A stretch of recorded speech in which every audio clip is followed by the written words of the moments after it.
Ah, 'tis I, the angry, educated black man. I have come from the darkness and the abyss to rant. What has gone on in the U.S. this fucking election, man? That's my first thing. Let's go to the fucking exit polls, man. Let's look at the fucking exit polls. First, let's start with white women, man. White women, what's going on? 53%? 53 fucking percent voting for Donald Trump? Like, I mean, I'm just baffled and confused. Like, grab the pussy, the misogyny, just... I mean, you know what I'm saying? You want to see Hillary as the first white woman in office? You know what I'm saying? Like, what's going on? And going to those numbers, you know what I'm saying? Let's go to blacks. You know what I'm saying? Black women, I got to give a shout out. Y'all really did your thing. Brothers. 13% of us decided to vote for Trump. But I'm going to come back to that. That's in another segment. I got you. But another concern is minorities just in general. Like, what's going on? Like, Asians 30%, Latinos 30%. You know what I'm saying? Like, even millennials. Like, what's going on? We had, like, 37% of millennials who voted for Trump. And we had 10% of them who just, like, didn't even want to, like, really tell us who they voted for. So that could, you know, make me think that that's Trump, too. So it's like, we just need to be all around concerned. Like, what the fuck is going on, man? Like, what the polls, the numbers don't lie, man. Numbers don't lie. They never lie. But, you know, let's move on to our next topic. We are at an ugly international crossroads.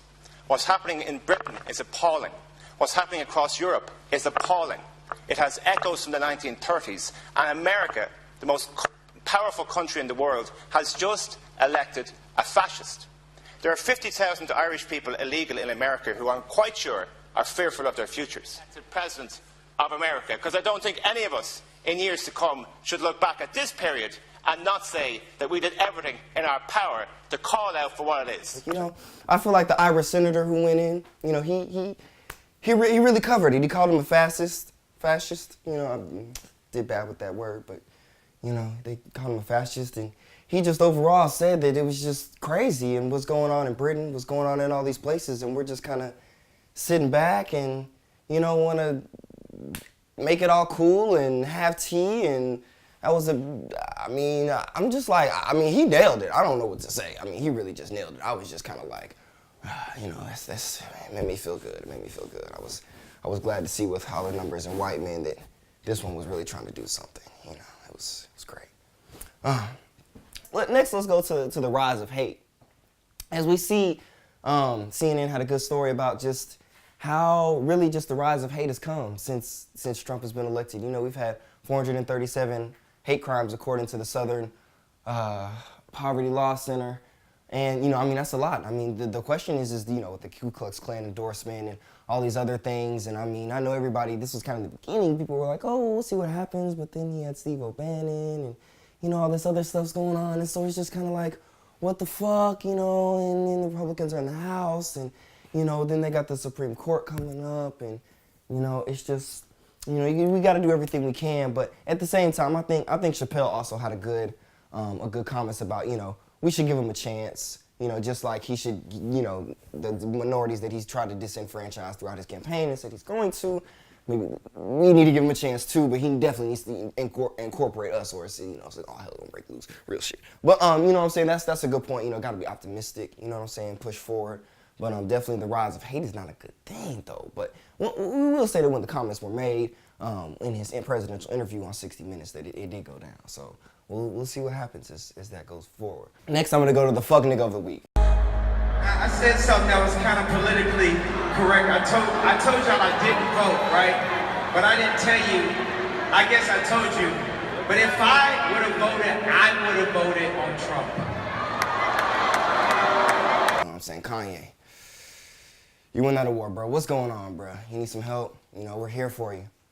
I don't know what's going on, but you know what I'm saying? You saying that you were gonna vote for Trump, bro. Like, what the fuck, bro? Like, what were you thinking? Like, I mean, it's like, once again, is this another one of your trolling incidents? You know, we saw you in a picture with Kim. I'm with her. I'm with Hillary. You know what I'm saying? I'm confused, Kanye. Like, I know that you need help.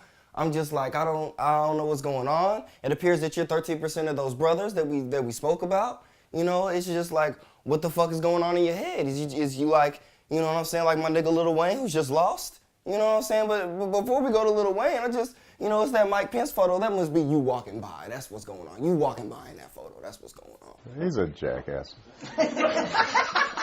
But it's all right though. It's all right though. But let's go to Lil Wayne though. Lil Wayne too. Like we got addiction and we got depression. Like what's going on with our rappers? Like they giving us all this music, but what's going on in the head? What's your thought on Black Lives Matter? What is it? What do you mean? The idea is that there's this movement called Black Lives Matter, thinking that the rest of America didn't seem to understand that Black Lives Matter. It just sounds weird. I don't know that you put a name on. It's not a name. It's not whatever. It's somebody got shot by police and for up reason. I am a young, black, rich.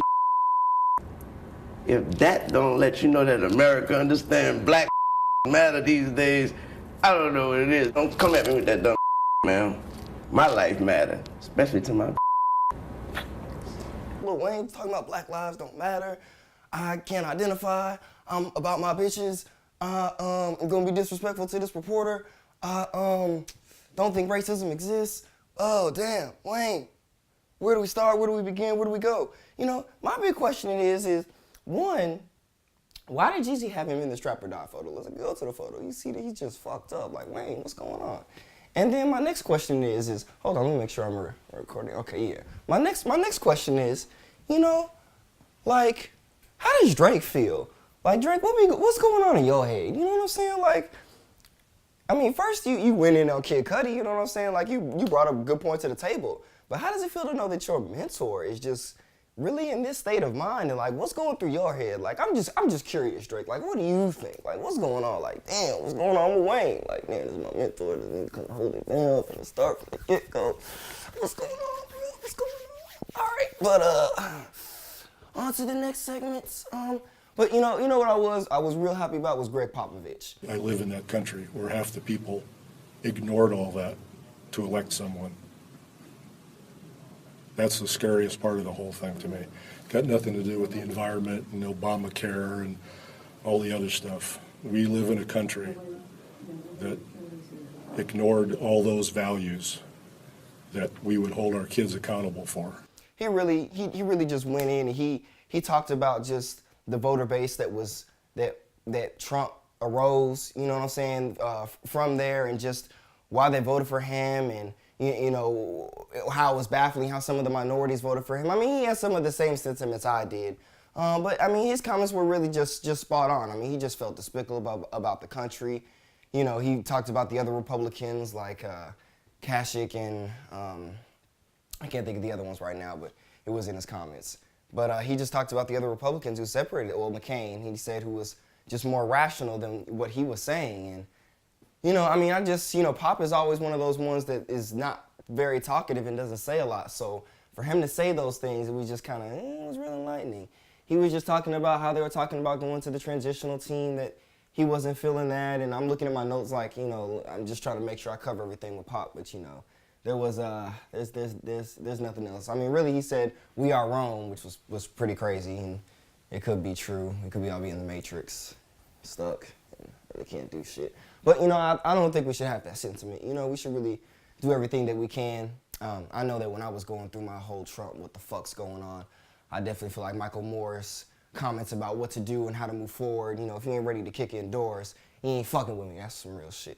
I think there's this, you know, I just want to take a moment. I think there's this sentiment of, you know, now you can just say and do, you know, whatever you want to, specifically speaking to racist white people. And, you know, I saw this great article that talked about, like, that's not gonna be okay. Because, see, there's motherfuckers like me who, like, see, if I'm in a rally, for one, I'm not gonna be at a protest rally. That's another conversation.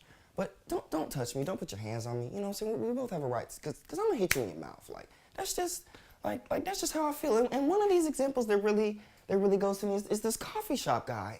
Just give us our money back. We want nothing to do with you. I don't like Starbucks. You're a complete part. You're trash. So what? Because I voted for Trump.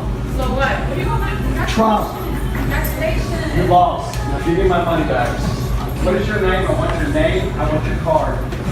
Okay, you're garbage. You're complete trash. Hey, never mind.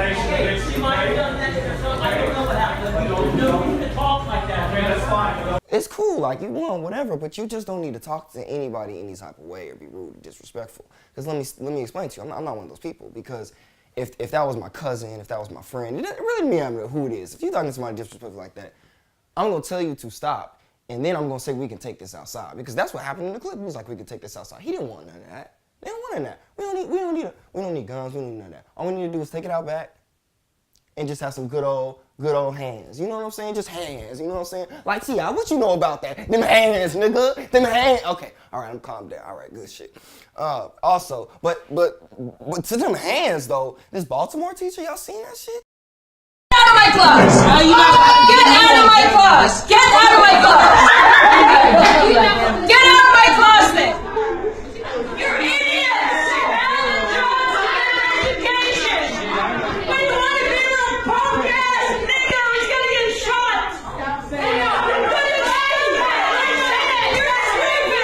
He said, y'all niggas ain't gonna be shit. Y'all niggas gonna end up like, I was like, damn, didn't she just grab the kid? I'm just like, see, this is another example of where I don't think you understand like the level of anger that I would have as a parent. Like I can't even, like I have to take a moment of silence to figure out like what I would do because I don't really know, like I would have to take a moment to control my anger and then like I would be in the office at 8 o'clock. I mean, I'm young, I look like a student. I could say, oh, I'm a middle schooler, you know what I'm saying? Like I would be there in the morning as a parent and be like, is this what you said? Like, I promise you, after the conversation that we would have, it would be so great and so powerful that either she would never speak like that again in her life or she would quit. There's only one of two options, but she will never, ever in her life speak to my child like that. I'll make that clear. So, dear racist white people, don't ever in your life say shit like that because you don't want to deal with a motherfucker like me. I'm just going to be real clear. Anyways, now, I feel like that was a good rundown. Now we're going to go to a little dance break, and then we're going to get into some more shit. But I got something for you, y'all. All right. When I take drugs, I go to the moon. Yeah. Moon. Let's ball, bitch. 2,000 no shoes. Walk in the cold when Bentley with two. Yeah. By myself at the top like a coon. Yeah. Mountains, fall guys. Yeah. What a time to be alive. Yeah. No neighbors. No. House on the hill with the acres.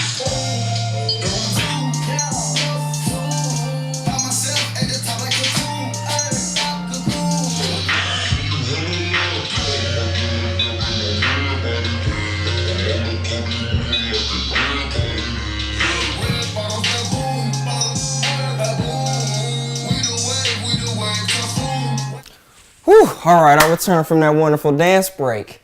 Man, angry, educated black man got his workout in and it's feeling great, you know what I'm saying? Anyway, I'm gonna go to my mortal enemy, LeBron. You know, I just feel that LeBron did some things in the 2016 finals that just upset me. His behavior towards Draymond Green was just despicable and like a child's. And it was his only chance and hope of winning. And for that, and ruining my celebration that I had ready in the Dominican Republic while I was there. It just, for the rest of this year, he's my mortal enemy. You know what I'm saying? And the year after. Fuck that, man. All right, you know what I'm saying? But, more importantly, we should go to the side eye. My nigga Phil Jackson, bro. What's going on, man? Like, the comments that you made about LeBron and his posse is kind of like, it's not even, it goes so beyond, like, it's almost that you're at that fuck nigga level, because it just goes fuck nigga the weak level, because it goes so beyond. Like, you just disrespected this man on all facets. You know, I love Shannon Sharp's comments because he knows what LeBron became, a 4-time MVP, a 3-time champion. Skip, I don't think there's any psychological damage done, do you?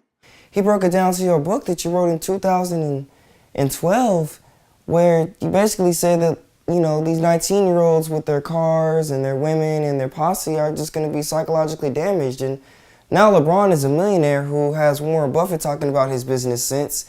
And from the standpoint, it's brought his friends along with him. And it's like, 12 years later, you still hating, bro? Like, it's just like you and Pat Riley are still holding down this barrier from the 80s of, like, this idea. And like I said, this is, what Shannon Sharp was saying of like, oh, we're just gonna have this team and try to control these players. Like, no, there's gonna be LeBrons and there's gonna be Kevin Durant's who are gonna do whatever the fuck they want to do with their lives and are gonna play with whoever the fuck they want and get however many fucking championships they want and not give a fuck about your team. You know what you need to do? As many other people have said, worry about your fucking triangle, man. Worry about that motherfucking triangle, bro. But on the side note, Kristaps Porzingis, that man is a beast. But yeah, I feel you get the side eye, bro, for just wanting to hold down block progress. And my man LeBron, you know what I'm saying? Even though he's my mortal enemy on the court, outside of the court, that man has done amazing things and always stands up and always just does a good job in general, man. I got mad respect for that man outside the court. It ain't even matter what you do on the basketball court. That's what's more important. You feel me? You know what I'm saying? Don't disrespect that, Phil. We're gonna go to the soft segment, you know what I'm saying? This is these dope headphones. They're only $100 online, and you can buy them through this GoFundMe, or Kickstarter page, I should say. And I mean, they're like a personal assistant. They follow you while you're running. They're smart, so they adjust to what you want to listen to based on your heartbeat. Synchronize with your phone. I'm gonna check them out, and I'm gonna give them to you in my next segment, you know what I'm saying? I call them a little saucy, because they definitely a little saucy. Those are my little headphones right there. I'm gonna fuck with them and let you know. But, you know, last I like to go to my last segment, which is my KD monologue. And, you know, I just really want to take some time out and to monologue about why was everybody so upset that KD wanted to go to Golden State? Like, I'm just confused. You know, you wanted to go with winners and you wanted to win. And it's like, oh, what happened when, you know, why did he do this? And they're a super team and blah, blah, blah, blah, blah. And, you know, once again, this is like, I feel like this is the same people pushing back from that Phil Jackson mindset of this old-ass NBA that is fucking over. You need to move forward and see that niggas is not just going to be on one team and dedicate the rest of their fucking lives to it. I mean, unless they want to be the niggas who just want to make a lot of money, which is good. And this comes back to another point of like, if we look at all of the niggas who surrounded KD, Serge Ibaka, Russell Westbrook, James Harden. What did these niggas want? They wanted money, and they wanted their own teams. Serge, over there getting his money in Orlando. What is Russell doing? Holding down his own team in Oklahoma. What is James Harden doing? Having his own team in Houston. What did KD do? I'm going to go win. Real shit. He going to go with Steph Curry. You know what I'm saying? They did the same thing. They drafted niggas. It's just that the niggas on their team wanted to win, so they stayed together. So you just gonna get mad at KD because he wants to go play with niggas who want to win, but the niggas who they drafted with didn't want to win. You know what I'm saying? Like, y'all can't be mad at that nigga for that. You know what I'm saying? You just gotta be real with yourself and understand that if you want to win, you gotta take risks. You gotta put yourself out there, and you gotta, you know what I'm saying? You just gotta do it, man. I just got mad respect for KD, man. That's just my last thought. You know, really. But, you know, if you have any suggestions, recommendations, anything you want me to rant about, you know, I'm here. I'm here for you. I'm the angry, educated black man. You know what I'm saying? Subscribe. Let me know. I'm here. I'm here. I'm here. I'm here.